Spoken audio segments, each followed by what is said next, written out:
Hello दोस्तों, आप सभी का छोटे फार्मेसी में स्वागत है।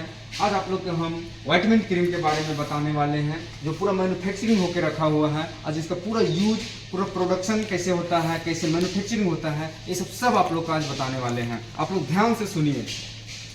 देखिए दोस्तों, आज जो हम क्रीम के बारे में बताएंगे वह क्रीम का नाम है जो इस निटोजोल क्रीम का नाम है।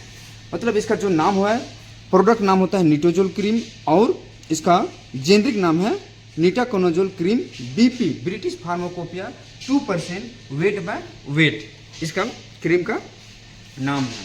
अब आप लोग के निटोजोल क्रीम का दोस्तों इसका यूज़ कहाँ कहाँ किया जाता है इसके बारे में जानते हैं कि यह इसका यूज़ किया जाता है एलर्जी में यूज़ किया जाता है, आपका इचिंग में किया जाता है यूज़, आपका रिंग वार में किया जाता है यूज़ आपका, और स्किन स्कैल्प में किया जाता है, और रिंग वार में भी इसका यूज़ किया जाता है। और अधिकतर देखते हैं गांव तरफ जैसे बॉडी में जब धब्बा लग जाता है स्किन में, चेहरा में, उसमें भी इसका यूज़ किया जाता है।